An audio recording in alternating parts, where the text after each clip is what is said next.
Welcome to Wellington's Wise on a podcast dedicated to curate weekly sports conversations, be a constant sports hub for content and interview game changers in the community and the world.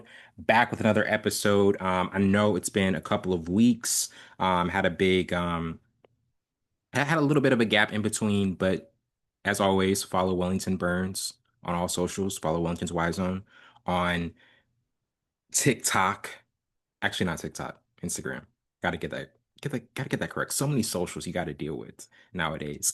YouTube as well for Wellington's Y Zone and all of the videos and takes I'm doing. Also have some more ideas coming for more content.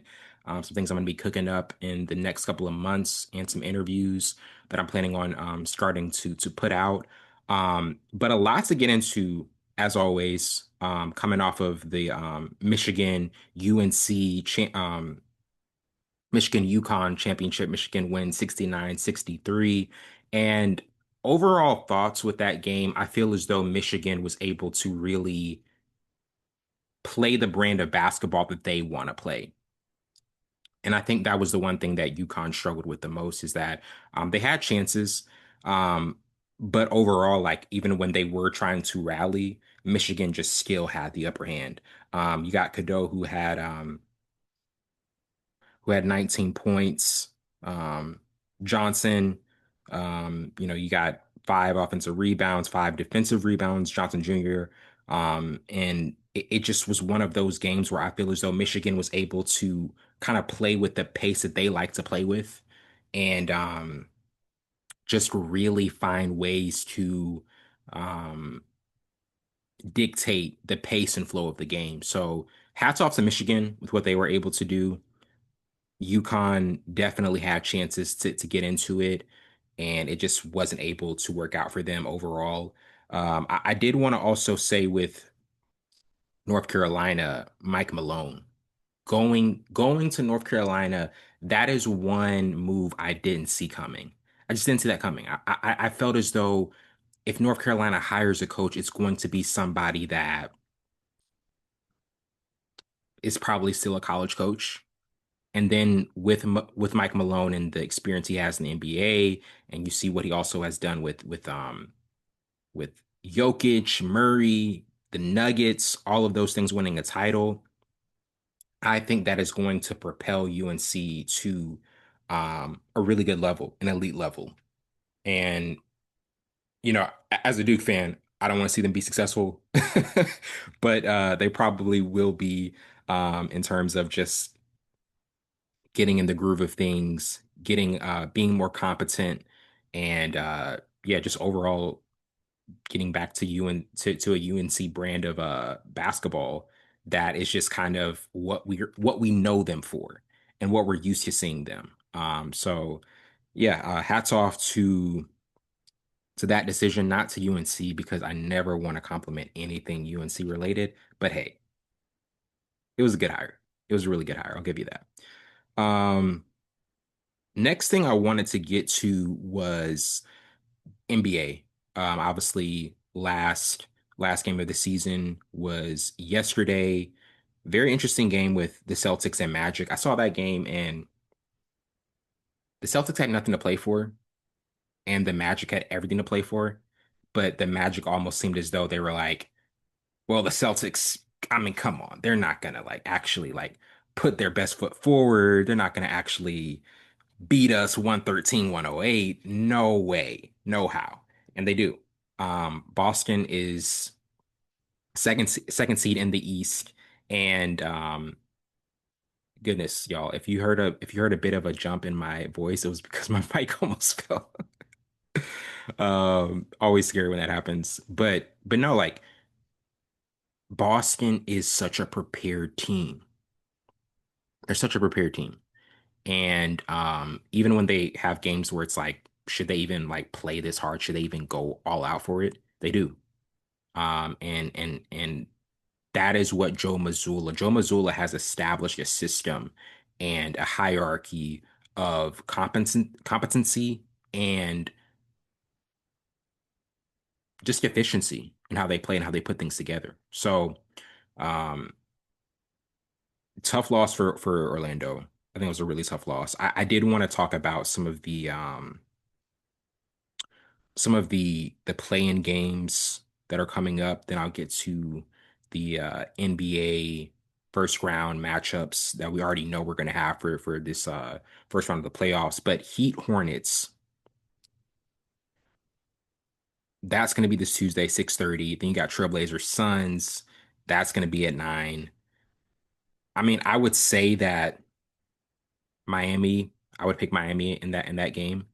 I feel as though the I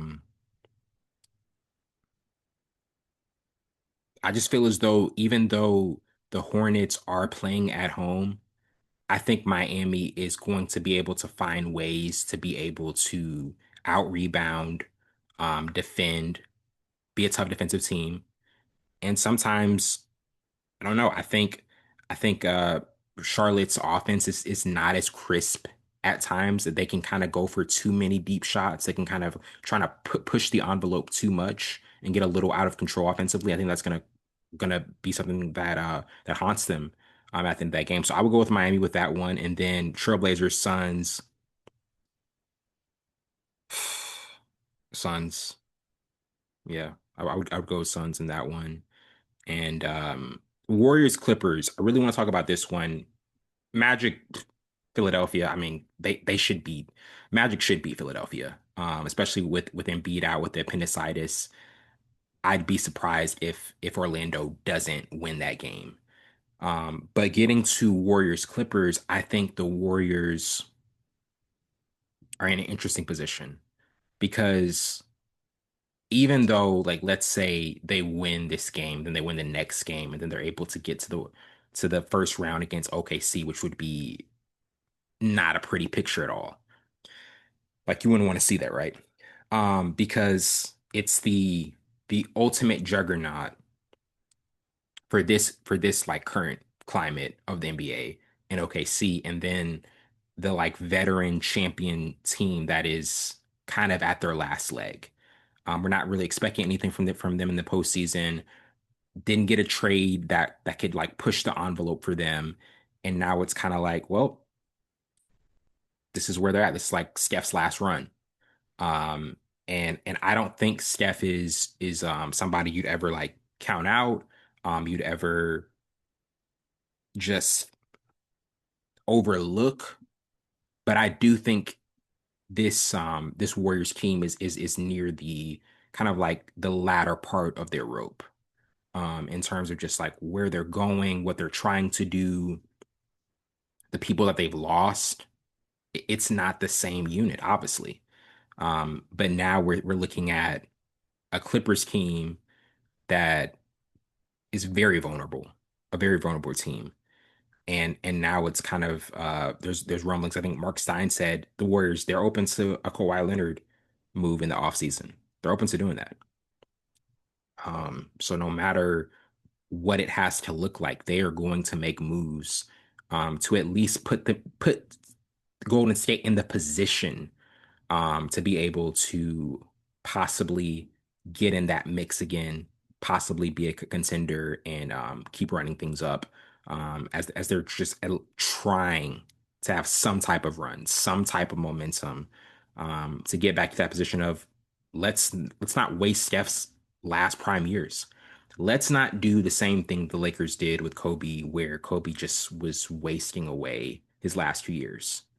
Had a great contract, but it wasn't helping the Lakers at all. So that's my overall thoughts on the play-in, some of the interesting games coming up. I did want to say with the Lakers, um, Luka being out and Austin Reeves, that's obviously been a big headline. Um, because it was very different with what we were seeing with the Lakers before the injuries and now that they have the injuries. I'm going to get into more of the first round possible matchups in the second half of the episode. But yeah, I just wanted to cover some play-in topics, obviously March Madness title and Mike Malone going to my vaunted, hated UNC rivals. But we're gonna take a quick break and we'll be right back.